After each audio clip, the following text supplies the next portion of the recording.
Hey guys, and welcome to a brand new video here on FPL Now. Today we're going to be going over a potential wildcard draft for Game Week 30. So if you're excited for the video, drop a like down below, leave a comment. What are your plans for the next game week? Subscribe if you're brand new, and let's get into the video.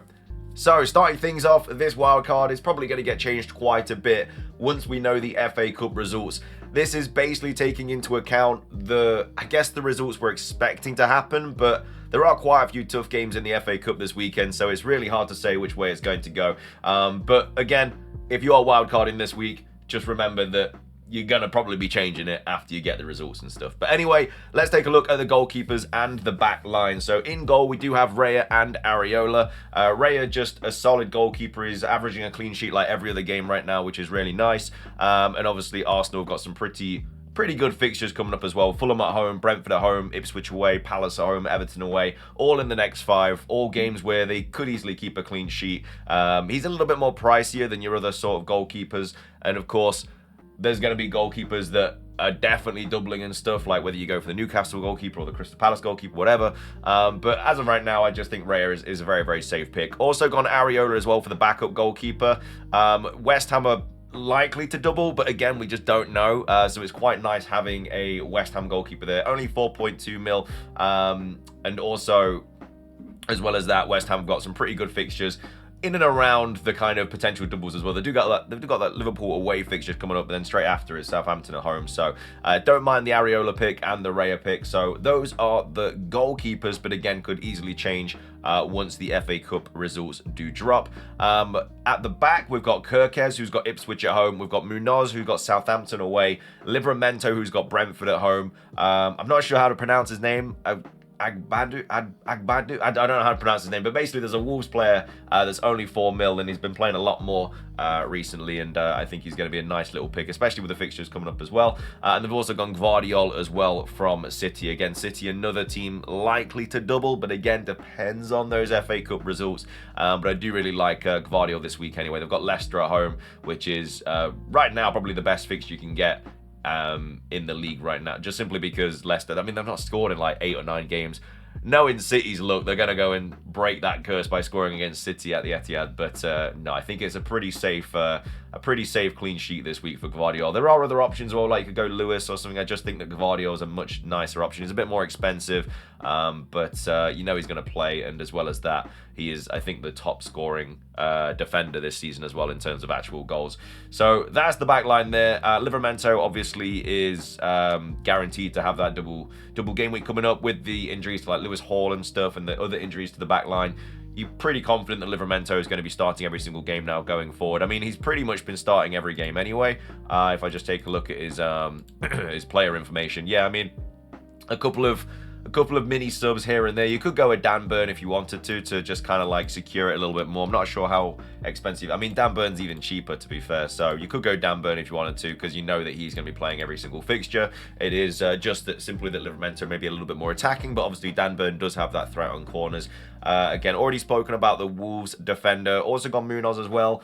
The double coming up for Munoz isn't ideal, but with how forward he gets, it's not really clean sheets that you're going to be bringing this player in for, because otherwise you just go for somebody like Mark Gay or something. The attacking potential with Munoz is absolutely ridiculous. He's scored multiple goals, got multiple assists this season, and he's been playing higher than like Mateta at some point of the season. So I really like him as an option going into the final kind of weeks of the season. And then also Kirkes as well, just a really solid player, really. I mean, I don't know if Liverpool are going to snatch him up in the summer, but as of right now, he is a Bournemouth player, and he's one of their best players as well, in my opinion. I really like him, and I think that his ceiling is so much higher than other Bournemouth defenders. You could also go Hoyston as well if you wanted to, but yeah, Kirkes he's just a little bit more attacking, in my opinion. But that is the back line and the goalkeepers.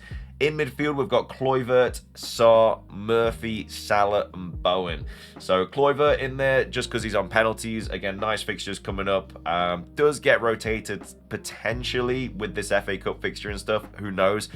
So you could go somebody like Semenyo if you wanted to, but I just really like the penalties that he has. His minutes aren't as strong as Semenyo's, but yeah, should hopefully be fine regardless. Also gone Sar as well for another Palace attacker. I mean, I'd prefer Eze, but he's just a little bit too pricey, unfortunately. So I've gone Sar instead. But Sar's still a really good option regardless. He's playing a lot of minutes.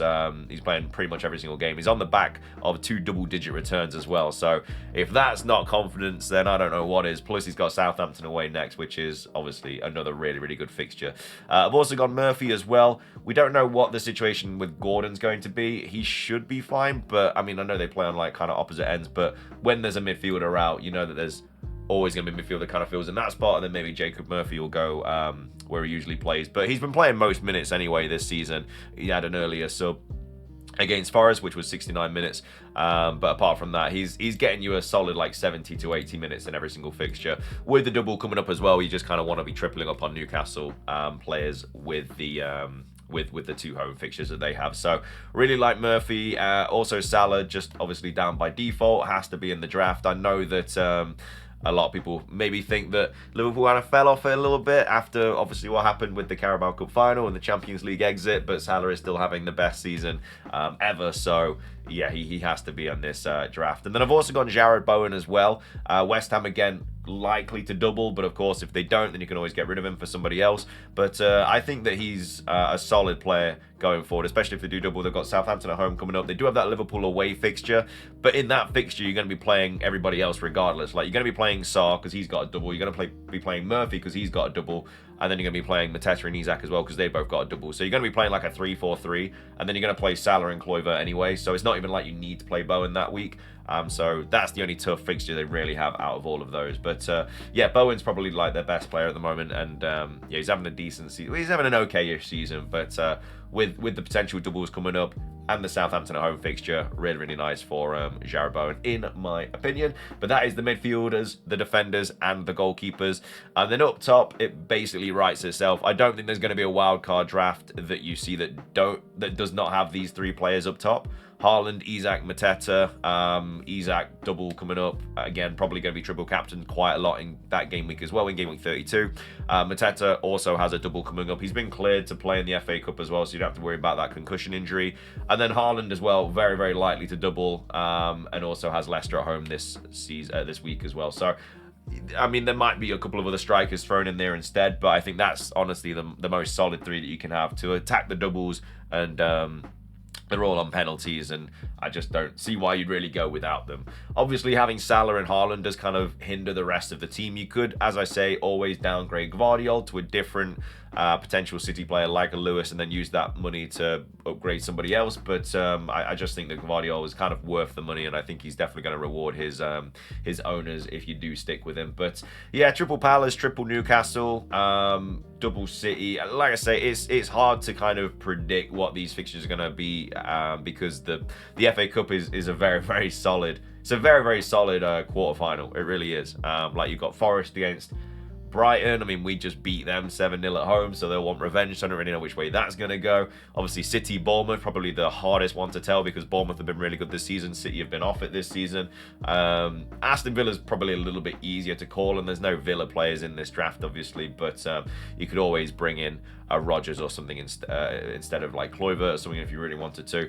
Again, it's going to be taking a lot of tinkering once the results are out, but this is just kind of like a little mini wild card that I put together. I'll probably put one up on Monday because the deadline is on Tuesday. So we'll do like a final wild card draft on that day, I believe, just because we'll know about FA Cup results and it will have a good idea. Like the actual game weeks might not have been announced, but we'll know who's through. So we'll know who is going to be doubling and blanking and stuff like that. But anyway, that's the wild card draft I came up with. I hope you guys enjoyed. If you did, drop a like down below. Leave a comment. What are your plans for FPL Gameweek 30? Subscribe if you're brand new. Ring the notification bell. It's everything from me. Have a fantastic rest of your day. And until next time, peace.